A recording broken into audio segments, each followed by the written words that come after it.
When I'm walking down the street. I do want to say to Doni and many of you in this room that over a very long career in this city, all of you have helped me and my colleagues tell the truth and to try to tell. I may not look like you and you me, but my head up. I'm South Carolina, so I just What does this event mean to you, Miss Peggy Morris? Oh, my heart. Happy 20th anniversary.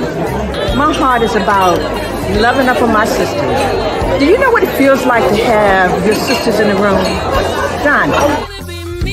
and dare to be different and unique. I'm gonna be the best me I can be by letting His glory shine through.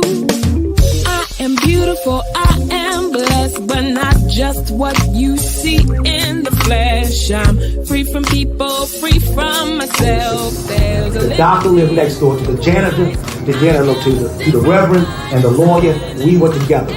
Now we get so high and mighty that you create stress for your society because you don't like poor black folks either. That's a health problem. Get yourself together so I can stop being taking care of geriatric people and get back to pediatrics. I thank you, Doni, for all you've done. Let's keep doing it all the more. letting His glory shine through. Dare to be you, dare to be me, dare to be different and unique. I'm gonna be the best me I can be by letting His glory shine through.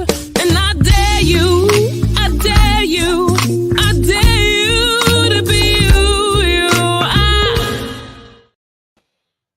First name's Doni, last name's Lover. In it to win it for the long haul, baby.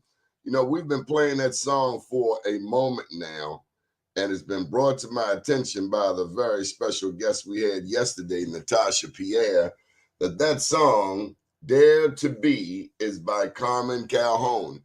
I didn't know, but now we know. Happy Tuesday to you. It's a gorgeous day in Baltimore, 73 degrees or so. It's going to be warm.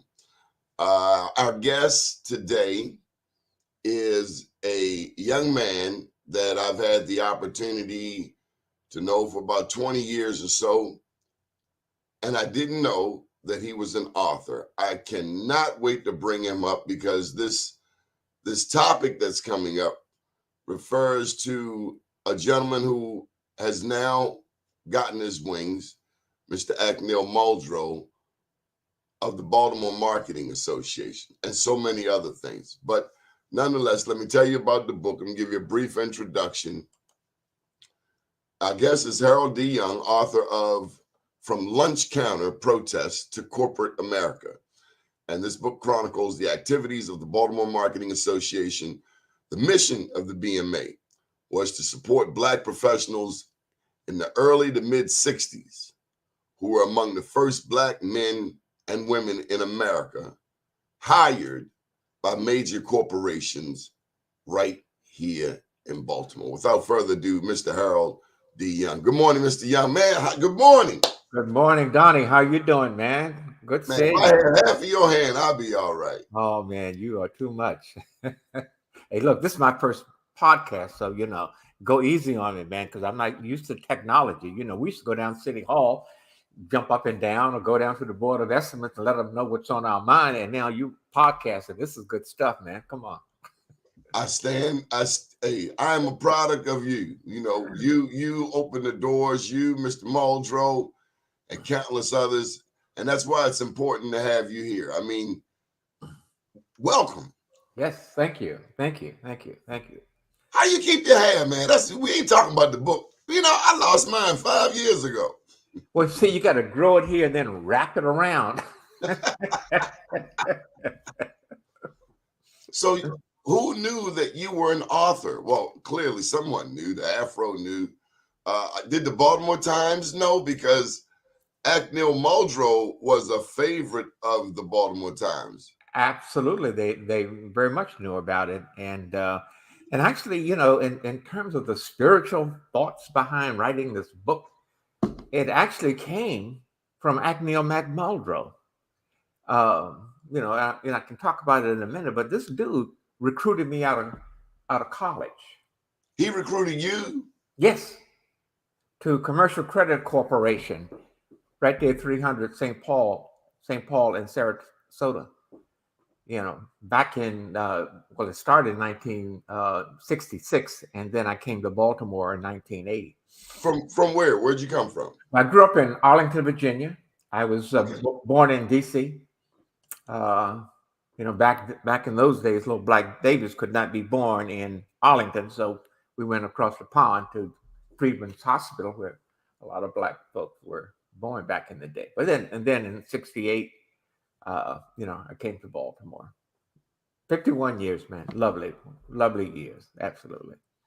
So you are DMV for real? I'm the real deal. All up 95, 495, all of that. Yes. What do you think of what's happened today with the DMV? You got big time malls, Pentagon Mall. That's in your footprint, right? Yeah. Oh yeah, I used to work at the Pentagon. When I was in college, I used to walk past there. I'm not very far from the Arlington National Cemetery. We could walk to those places. Yeah. Everything's changed. Everything changed. So where we have Pentagon City, Crystal City, that was a swamp. Back in the 50s and the 40s. Yeah. And people who live, and Craig Talley says hello, my brother from the Lord's Church. Craig. Oh my goodness, Craig! Please tell Craig I say hello. That's good stuff, man. The whole Talley family. So that whole area, did people stay? People were. I met some people who went to school in D.C., but they lived in Arlington because I would imagine it was more affordable. What years are you talking about? When I grew up, it was segregated. I graduated from high school in '68. In the 80s. Oh yeah. Well, things have. I don't know whether it's affordable. Arlington happened to be one of the richest counties in the country. Really? Arlington County. Oh yeah, very very expensive houses that were bought for like $32,000 back in the 50s, worth $700,000 and $800,000 now. Yeah. But now it's no doubt quite possibly the wealthiest black jurisdiction enclave in the country. Yeah, well, Prince George's County, Arlington, yeah. I thought it was Prince George's, but I think Arlington is a little north of Prince George's. And then, a lot of people are leaving Prince George's, going down to Calvert, Charles, Southern. I understand that. Yeah, I understand that. Yeah. Yeah. Now I got a real hello for you. How you like that? Can you believe Diane Bell McCoy? She was one of our honorees in the book. Come on. The boss lady. The boss lady's here. Boy, this is good stuff, man. You got a great following out there. Man. No, I think you have the following, and I think you need a show on this network, but we'll talk to you about that. Listen. Yeah. Do you have a copy of the book? I do.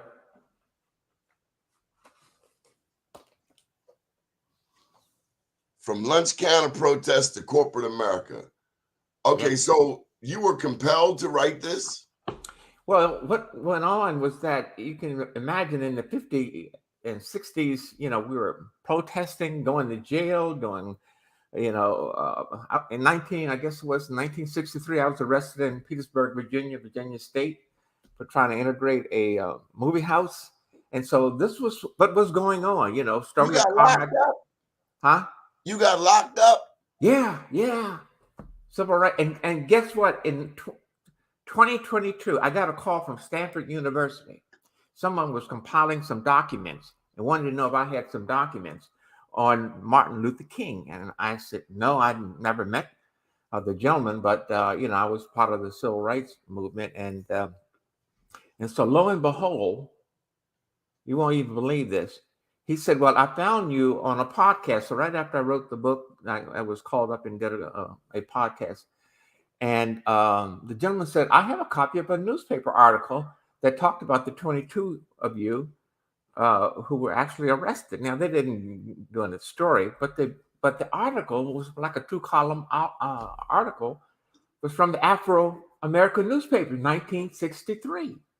And I didn't know it was documented until this year, or 2022. Yeah.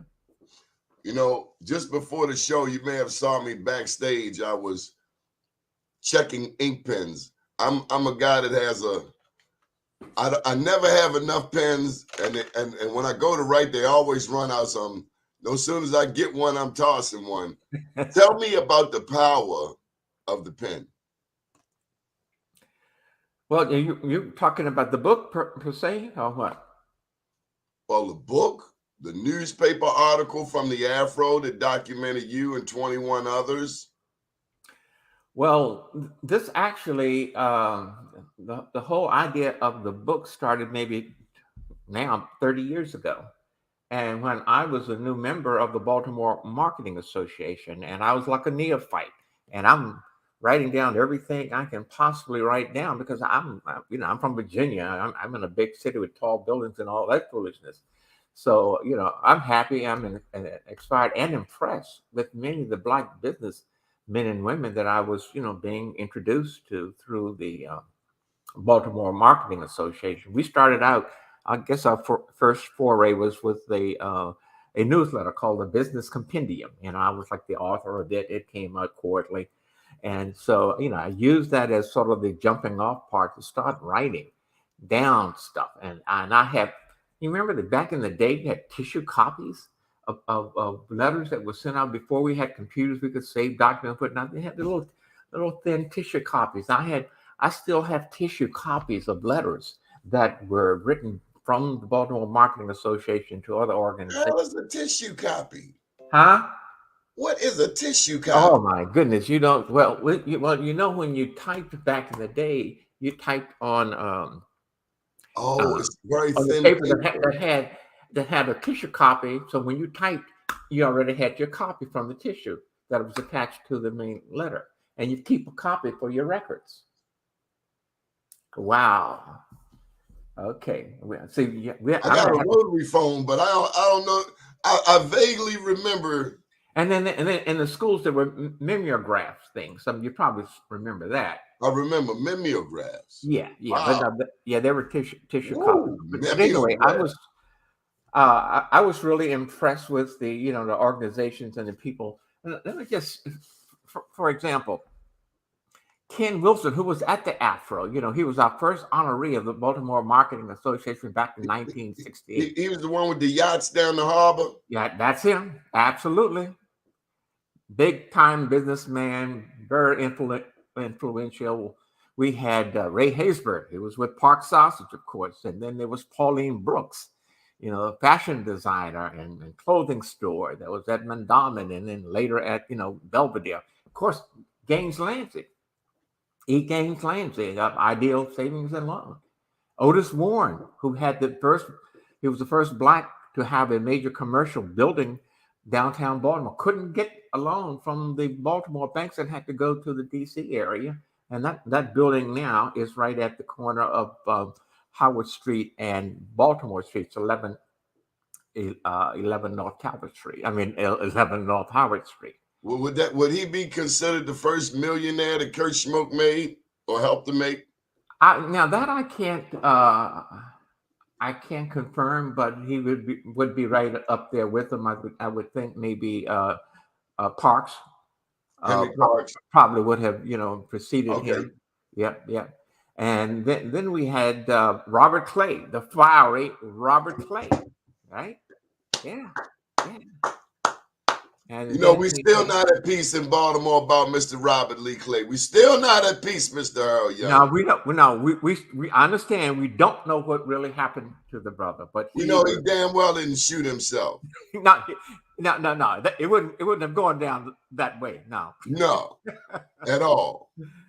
Yeah. Then we had this Belle McCoy, Diane Belle McCoy. She was an outstanding contributor to the economic growth and development of there she is. How wonderful it is to see her. Oh, wow, how wonderful it is to hear from you, my sister. God. And of course we had William March. We had George Steve March. He gave me a scholarship. My daddy was an undertaker. I said, right? Daddy, when I was a little boy, I said, Daddy, is he Black? He said he didn't say Black. He used a colloquialism that I will not use on the show. He's more than you. Yeah. Take it anywhere you want. That's what my daddy said. That's what I'm talking about. So you're talking about Joe Haskins, at Harvard Bank, Harlow Fullwood, who was Mr. Everything in marketing and sales and promoting and a businessman, as it turns out. He started now. What he was the police officer first. Yes, Police officer, then he owned the chicken joint. that's right. I went to school with his nephew, Gary Fullwood. Is that right? Yeah, he was KFC. Yeah, KFC. He even opened one at Penn Norfolk at one point, I think. But that's what correct. I'll never forget was his give back, Mr. Harold. Oh yeah, he was all about the give back. 100%, man. Then of course we had the Time printers, Francis and Albert Maddox.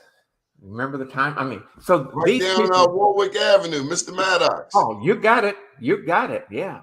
So I mean, they were the go-to printer for our community.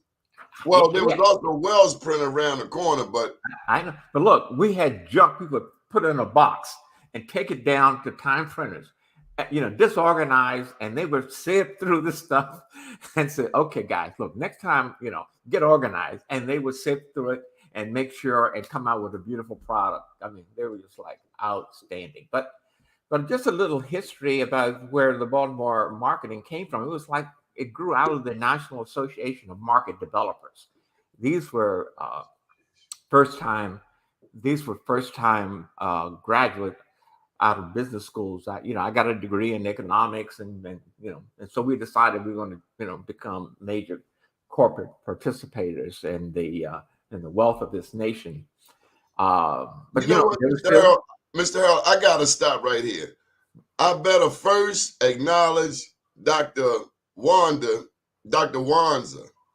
because Dr. Wanza told me to get in touch with you. So before I go any further, as a matter of fact, she told me that Professor Cataliati is up Coppin today at 2 o'clock. Let me first thank the librarian extraordinaire at Coppin State, Dr. Mary Wanza, for all of her tutelage over the years, but she told me to reach out to you. I should have said that in the very beginning. Okay. Well, you know what? When it came time for me to have the book signing, she opened the arms, did a production, of a PowerPoint presentation for me, set up the rooms and whatnot.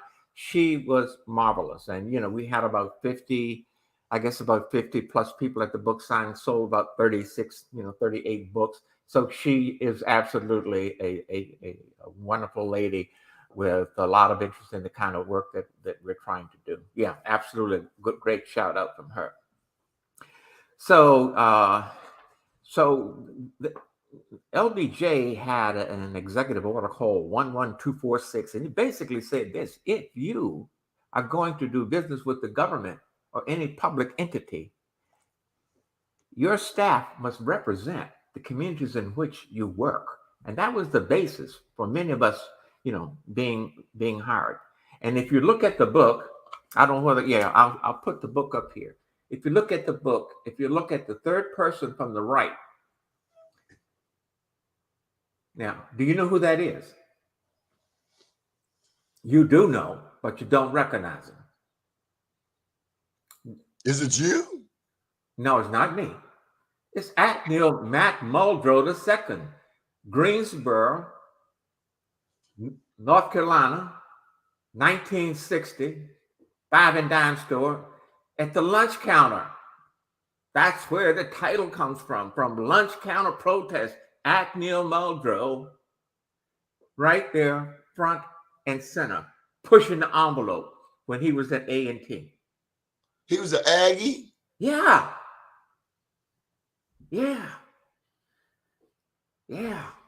Mr. Harold, I went to a number of business events over the years. That's Pharaoh. That's the security guard. I've given some events here in Baltimore. LaRon Finney has given some great business events. Wayne Frazier has given some great business events. But I will never forget the day I walked into the Hyatt Regency. Yeah. And I saw this event by the Baltimore Marketing Association. And at this point, I'm kind of feeling myself. Yeah, I done did something. I go in this room and I see that I am a political midget. I pardon my not to be politically disrespectful, but I was a political neophyte, business neophyte. I thought I had done something. I thought Finney had done something. We had done nothing. That room was loaded. I mean, it had to be about 600 big wigs in one room. I'm like, golly. He had that kind of influence, market skills, creative skills. He would knock on anyone's door, and he could galvanize the leaders in any particular community, and they would all, in fact, show up. So, getting back to so here we have the NAMD, National Association of Market Developers, and big name people like Joe Black. He was a baseball player. He went to Morgan State, played football. He was Omega Psi Phi, for those of you who are interested in a fantastic fraternity. Is that your fraternity? That's what I'm talking about. I just slipped it in. That was a slider. Okay. And then he was vice president of Greyhound. And he was head of the National Association of Market Developers. And they were doing a lot of things across the countries, and other blacks who were part of that were Coca-Cola, Esso, now Exxon. Man, I've heard that name twice in the past week. Esso. Esso, man, is now Exxon. And back then in the day, they had the little toys. That's what I remember. I was born in 65, the year LBJ was one of the years he was president. I remember Esso. I think it was green and white, but they had them little cars you get at the gas station. Yeah. And so, but they had a national program going, and they would collect dues, and they would take all of our money nearly for national purposes, events and conventions all over the country. And so Acme Muldrow got in contact with Mr. Joe Black back then and said, Mr. Black, we need more representation. We need more programming at the local level. And he says, well, we have our agenda here. So on a somber day, September 19th, 1967, John Rich, then the president of the Baltimore, the Baltimore chapter of the NAMD, wrote a letter to Mr. Black. I said, Mr. Black, effective immediately, we are severing our relationship with the National Association of Market Developers. And from that date on, we have been the Baltimore Marketing Association, September 19th, 1967. I like the way you told that story in a real polite way. Well, yeah.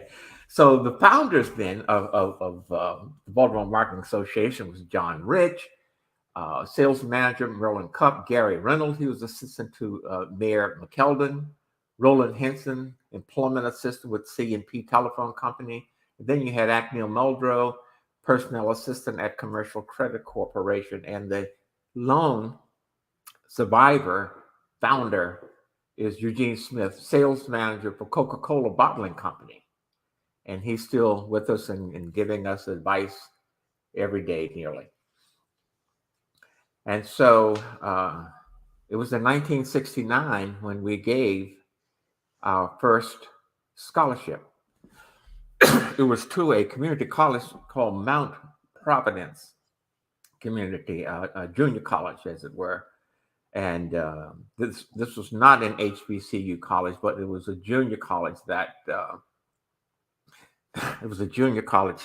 I don't think is still in existence or may have changed its name or merged. Where was it? It was in Baltimore County. And that's all I can kind of recall of it. And then the next year, in 1970, we had the first scholarship awarded to an HBCU student, and her name was Maggie Lane. And so, the history of that scholarship fund is that over the 41-year existence of the Baltimore Marketing Association, we made $140,000 in scholarships. And the way we would do this primarily is bringing in the crowd drawers like Diane Del McCoy, Otis Warren, Ray Haysbert, Mr. Parks, and we would have an annual business awards dinner. And this, we would, raise the money for the scholarships, through these wonderful individuals. And so I have to tell you a quick story about, and I think I may have shared this with you, Donnie, with regard to Arnold Jolivet. Jolly. Hey, Harold, how you doing, man? How's the family? Everybody okay? Yeah. Jolly sued HUD while I was there. And I called him up. I said, Jolly, why are you suing me, man? He said, Harold, how's Carolyn doing? The kids okay? Yeah. He was one character. But probably pound for pound, there was no man that I know who was pushing the button for Black businessmen than Arnold Jolivet. I mean, he would go down to the Board of Estimates, jumping every Wednesday. Every Wednesday he was down there, and they knew him and they expected Shot him. to death. Yes. Was that Vaseline on his face? Because he had the shiniest face. Always, yes. So one day he came by the office. He said, Harold, why don't we go down to the Charles Center Inner Harbor Management Company? Back then, William Donald Schaefer had, under the ordinance, the right to create committees. Well, he expanded the idea of committees. And he had Market Center Development, the Charles Center Inner Harbor Management, the Baltimore Development Corporation. There were one or two others. Well, he created the Charles Center Inner Harbor Management Corporation, and they were responsible for all of the development in the Inner Harbor, outside of the purview and authority of the city council. So it was Donald Schaefer, and fortunately, he was a good man, and he said, we're going to open up the Inner Harbor on the 4th of July, 1983, and just like clockwork, it opened up. So one day, Jolly came by my office and said, Harold, we need to get more professionals involved in these major developments down here in the Inner Harbor. We're talking about, accountants, lawyers, bookkeepers, financial people, CPAs, you name it, architects, engineers. So we went down to meet with Marty Millspaw, who was president of the Charles Center Inner Harbor Management Corporation. And in that meeting for about 45 minutes, Jolly methodically had Marty Millspaw amend the land disposition agreement and put in there that any person who purchases, any company that's purchasing this land will have to meet the Baltimore City requirements for MBEs focused on those professionals I just mentioned. Now that was huge because heretofore, we know about contracting and construction and so forth and so on, but the professionals, most of us hadn't thought about the professionals. And those are the kinds of things that Jolly did and he fought for. He sued the University of Maryland Medical Center and ended up getting a large, I can't remember the gentleman's name, who actually added a new wing to the medical center downtown Baltimore. But he was one of my heroes and was quite helpful, in my career development as well. So one question has been posed by Craig Talley. What about Willie Adams? Where were the Adams in the middle of all of this? Well, Mr. Adams, as I refer to him, was a venture capitalist. So if you had a venture, Mr. Adams had the capital. And for a piece of your business enterprise, he would loan you some capital. Probably the only reason today that we can say more pork sausages, Mom, because when the banks would not lend Mr. Henry G. Park's money, Mr. Adams did. Is that still a challenge for Black businesses today, capital, access to credit? It's always is. And you have to continue pressing the issue. Because if you recall going back, Acneal Muldrow was the head of the Development Credit Fund.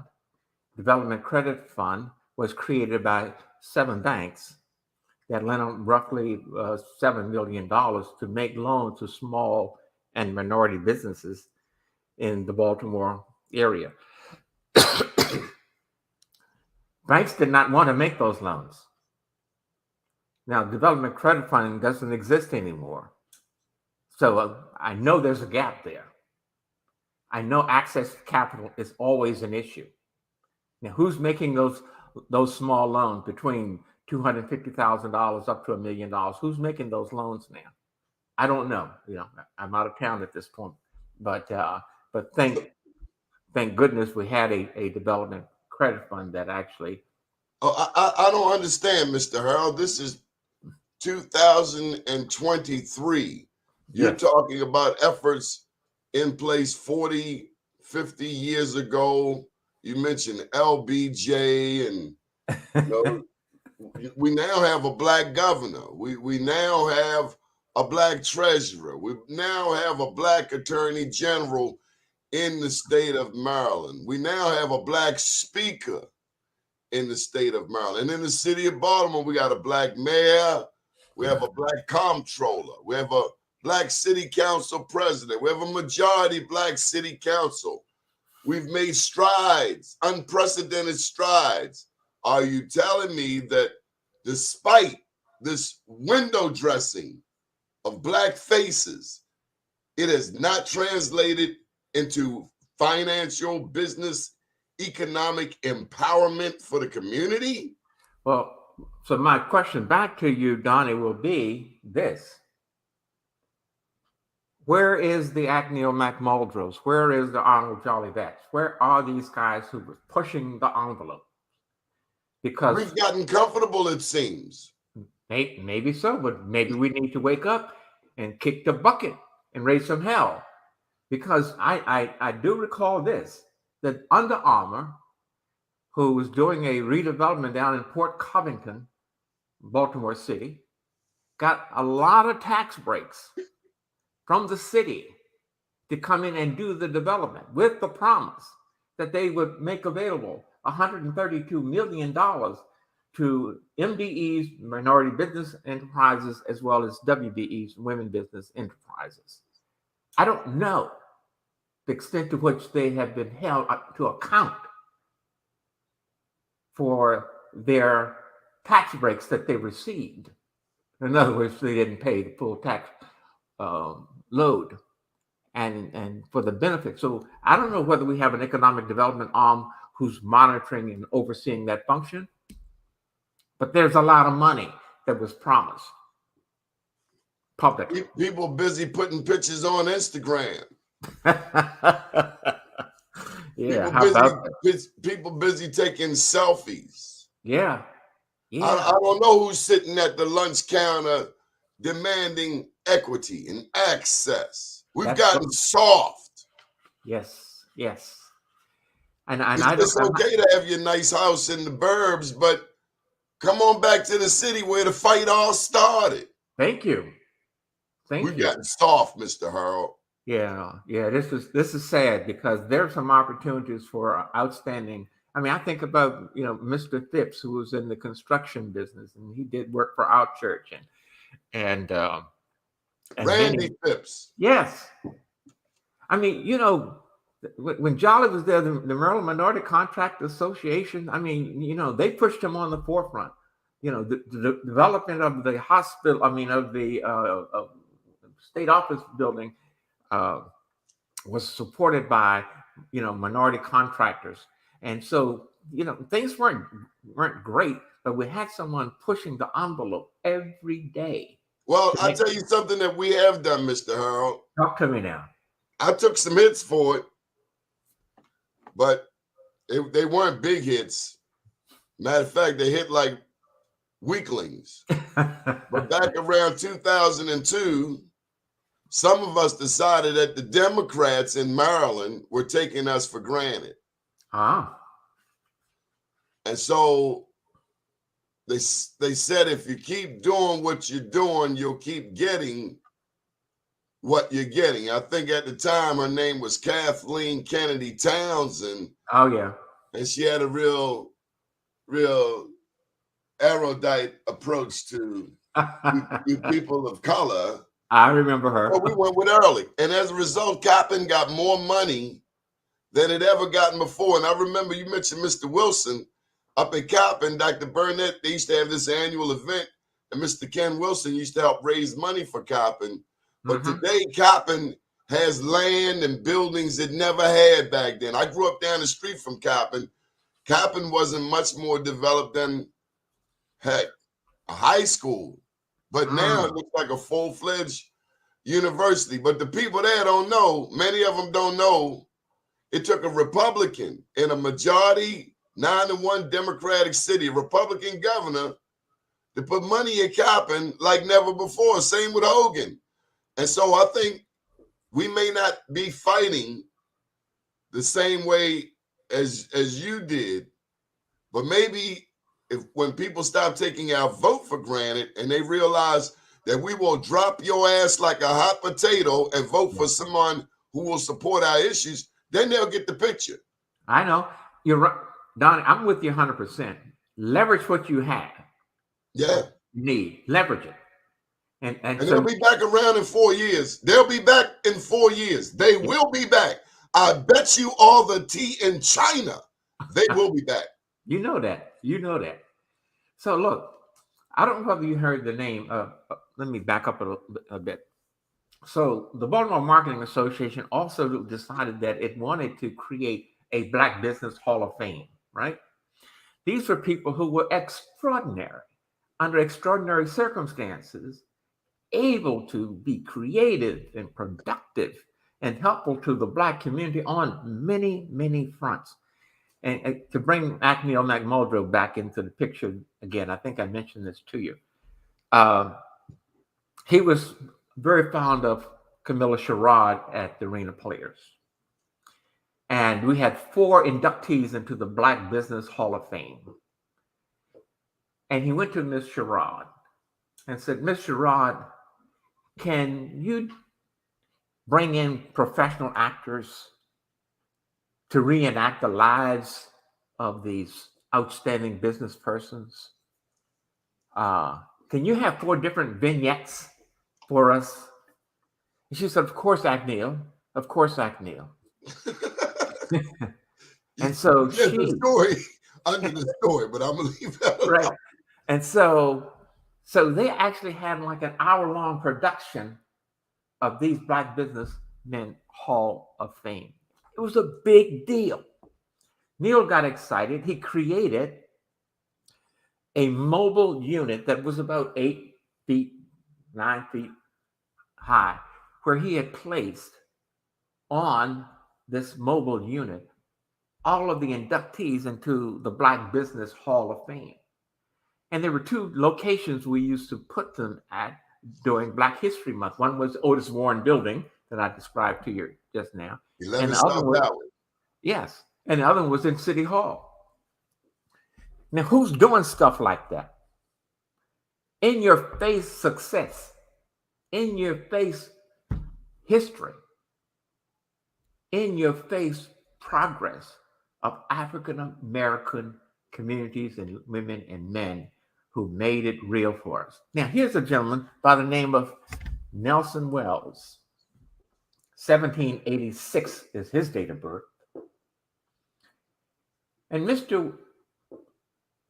Wells, he was a freedman. During slavery. This is during the era of slavery. A free Black man in Baltimore. In Baltimore. Now, who is he? He was a drayman, D-R-A-Y-M-A-N. And what's a drayman? Well, a drayman is a horse and cart owner. He had a business of moving produce, products, equipment. He is that a livery service? Yes. Exactly. L-I-V-E-R-Y. Livery, exactly. He invested in Baltimore municipal stocks and real estate, owning land at Charles Center and in the harbor area. He had property downtown Baltimore. Talk to me now. So, Yes. so it is true that black people had property on Baltimore Street when the Great Baltimore Fire went down. Yes. Now here's more particularly in the geographical area of the Inner Harbor waterfront and Charles Street. That's where he was. Now they said he was a wealthy guy, had $100. Well, I just did a quick calculation. That's like $7,000 walking around town back then. So he had a lot of money. And what's so interesting about this gentleman is that when he died, he made provisions in his will for the intellectual improvement of poor, free, colored children of Baltimore. And there was a Wells Free School off of Hanover and Cypress Street. And that ran for a number of years, had 40 students annually. Then we learned by looking in a catalog, in 1903 catalog, there was a Baltimore normal school for the education of colored teachers and received funding from the Wells Trust, the same horse and buggy guy, right? And guess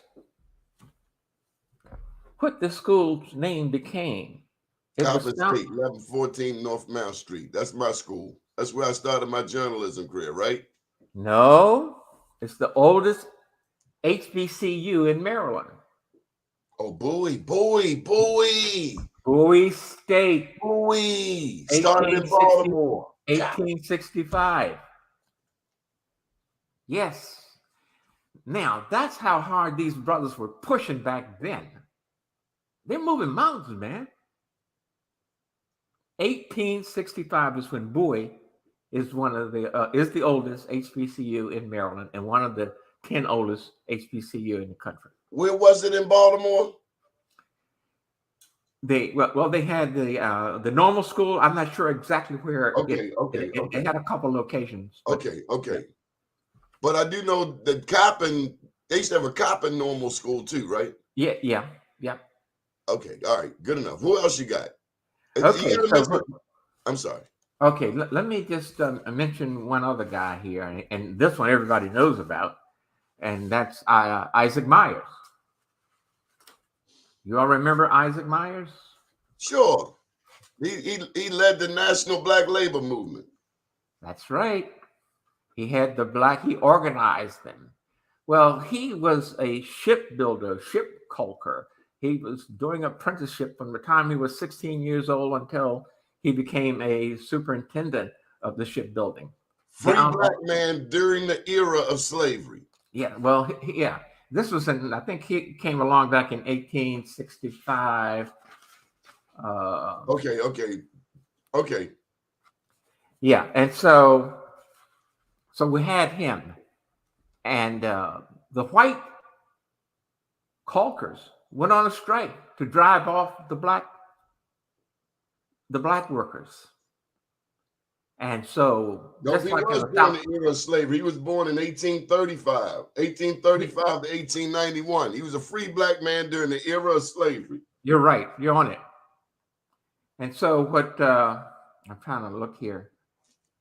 Yeah, so he formed this company called the Chesapeake Marine Railway and Dry Dock Company from contributions he raised from churches. He raised $10,000 back then to purchase the Marine Railway and Dry Dock Company. He immediately put 300 black men back to work. And it operated for about 18 years, if I recall. He was president of this union. He was president, organizer of the Black Labor Union, just like you said. What I did not know is that he had Frederick Douglass serve as the second president. And now I didn't know that. I didn't know that. Frederick Douglass was his second president. Yeah, this guy was quite a gentleman. He was a special agent that actually supervised the mail service in the southern states. You know, he was a member of Bethel, AME. He wrote plays. This was quite a dude. It makes you wonder where the church is today. Hey, yeah, the church are building bigger churches. The churches back in those days were moving money around. Yeah, moving money around. Yes. And, you know, and I know we're kind of running out of time here. No, you take your time. You stay as long as you want. These people, man, everybody's saying hello to you. Craig Talley won't leave. You got Irvin Reed down there in Prince George's County, Michael Haney. Okay.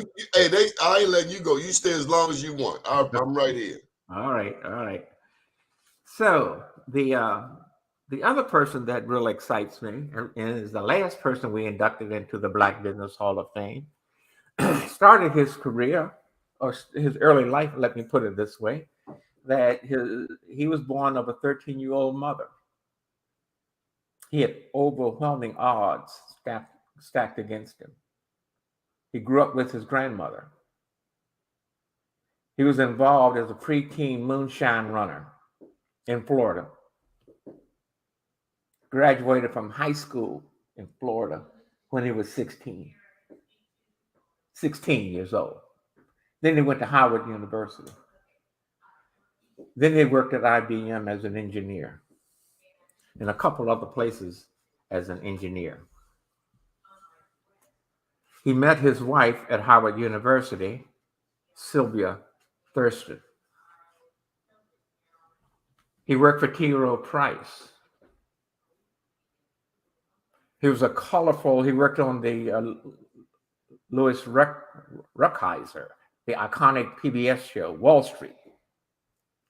And he was one of the regulars there. Gained a great reputation. There was one woman who watched his demeanor, his thoughtfulness. And when he began to open up his own business, this lady who was the secretary to LBJ, Lyndon Baines Johnson, invested $200,000 with him, his first client, when he opened Brown Capital. Mr. Eddie Brown. I'm talking about Eddie Brown. Eddie and Sylvia Brown. Eddie and Sylvia Brown. Now, Eddie has a staff, I don't know, maybe 25, 30 people. President is a Black man. 70% of his staff are Black. He and his wife, Sylvia, and his two daughters have a foundation. Doni, they have donated $40 million out of that foundation, primarily to focusing on art and education.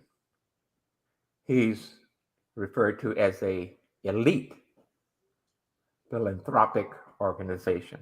Who does that? Who does that?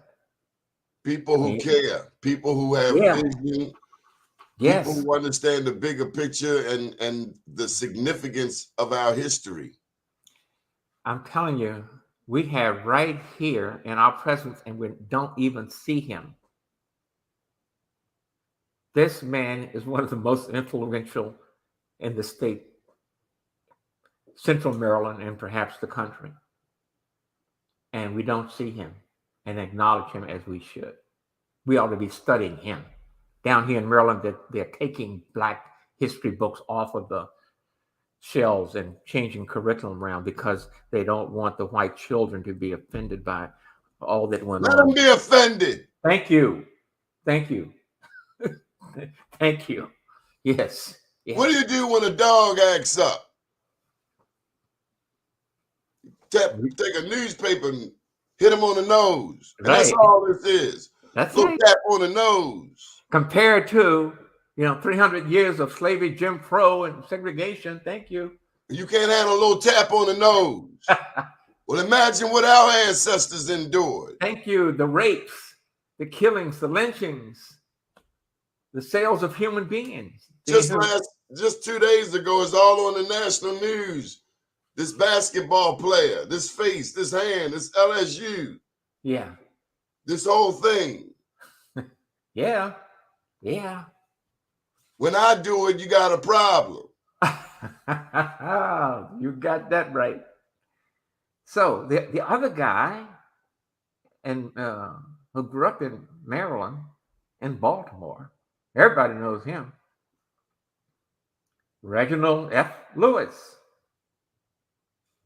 went to Dunbar, played baseball, basketball, football, captain of all of those teams.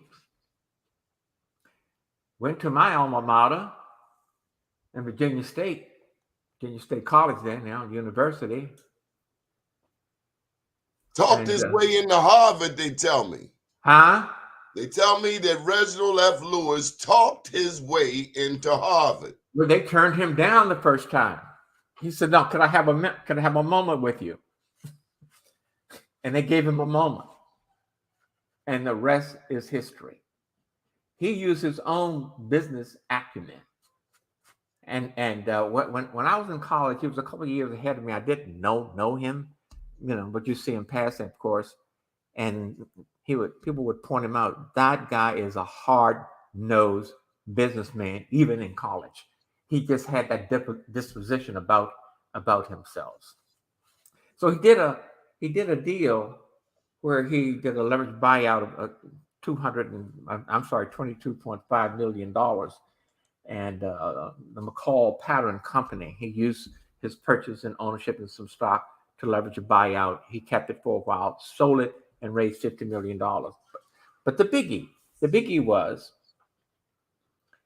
Beatrice Food. This was the international division. He had a leveraged buyout of $985 million. This became known as TLC Beatrice. Headquarters in France. Yes. Well, they had company branches all over the world. This was at that time, the largest leveraged buyout ever of an overseas asset by an American company. Anybody, white or black. In 1992, the company had sales of over $1.8 billion. 1992, dudes. Now, these are heroes, man. These are really absolute heroes. And he wrote a book, Why Should White Guys Have All the Fun? And of course, Eddie Brown had written a book too. His was, Eddie Brown's was Against All Odds, or Beating the Odds, I think it's called. And so he was a big deal, these two guys. And here's another one. Charles Shipley. Charles Shipley was in the catering business. And I was telling you, Doni, that he bought two properties on Madison Avenue, 708 Madison. You may know where that is, behind Arena Players.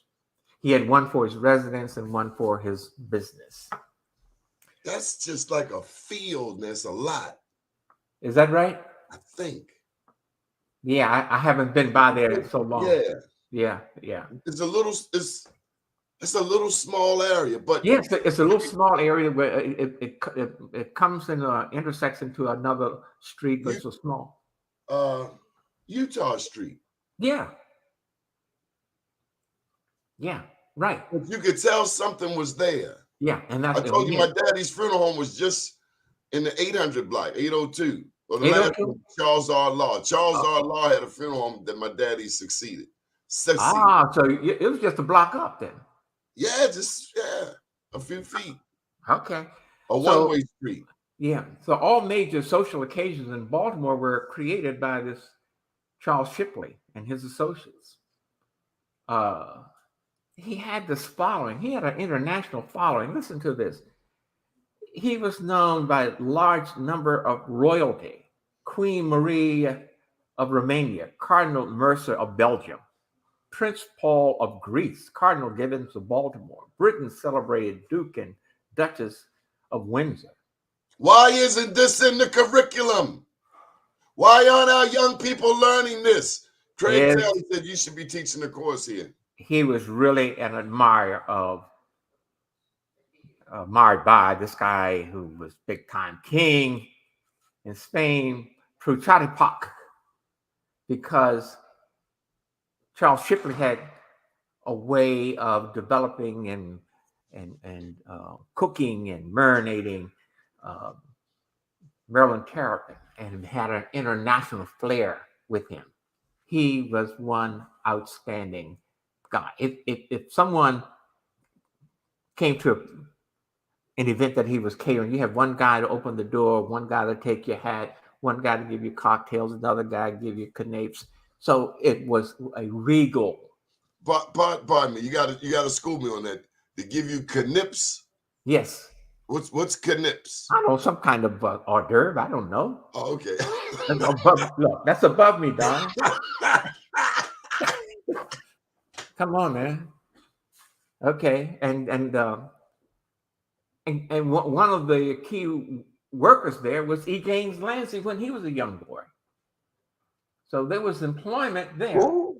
E. Gaines Lansing, president of Ideal Savings and Loan, actually worked for Charles Shipley. E. Gaines Lansing. Okay, you proved me on that. E. Gaines Lansing. E. Gaines Lansing. And Ideal Savings and Loan, that was on Druid Hill Avenue, the Black Bank. Right. That's right.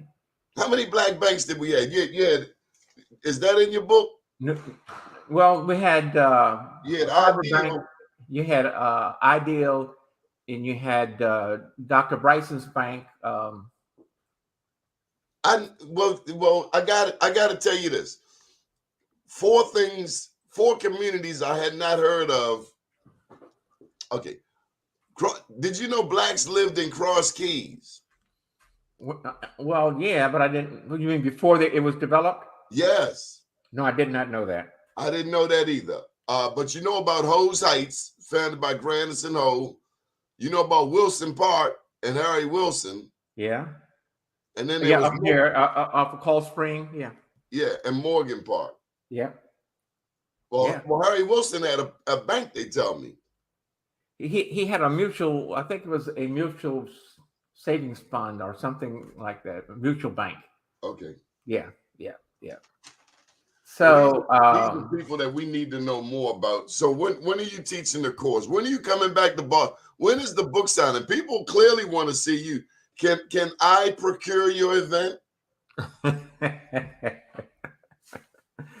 There are so many outstanding people that here in Baltimore. That's why I stayed for 51 years.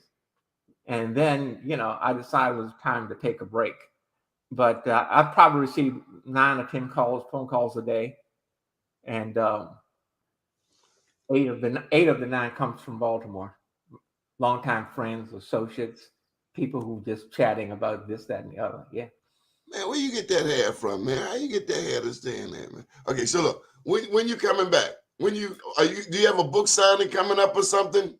No, I don't. I don't have anything planned, but maybe we can make some arrangements and get that thing done. So are they treating you okay in Florida? What's his name? DeSantis? Because I know that's like, did you know? So look, I got to show you mine. This is my second book. I Am Black Wall Street. Uh-huh. And if you notice, I talk about how the people get to Oklahoma, but the first people that got to Oklahoma were out of Florida. There's so much black history down there in Florida that we just don't know about.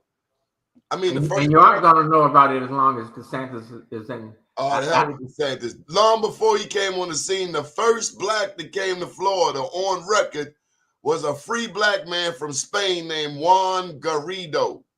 A conquistador. He wasn't even English. See, the Spanish were there long before the British were late. They were like 100 years late. Wow. And then down in Florida, you got Black Caesar. I write about him in the book. Black Caesar was a pirate. So if the Kennedys can sell liquor, then a black man can be a pirate. So Black Caesar had about 6 million in silver till they hung him in Virginia. Oh, you give me my reading list already, man. Come on. Black Caesar. There was so much black history. And then the hero of this book is a black Indian named Chief John Horse. See, something went down in Florida. Let me tell you this. you could be free if you escaped from Georgia, Alabama, anywhere around there. You made it to Florida. See, Florida wasn't owned by the U.S. It was owned by Spain. Right. If you escaped to Spain, if you escaped to Florida up until 1831, you could get your freedom if you were enslaved. Right. But the blacks in Florida, they had guns. And that's when the dude on the $20 bill, the carryover of Donald Trump, I'm so glad he got indicted. His name was Andrew Jackson. Andrew Jackson said he going to chase all of the Indians out of Florida and all of the blacks. Yeah.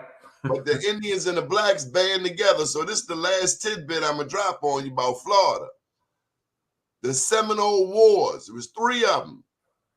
They were really, the second one was the second Seminole War was the largest slave insurrection in American history. And the blacks who fought then went to Oklahoma. They fought to a truce.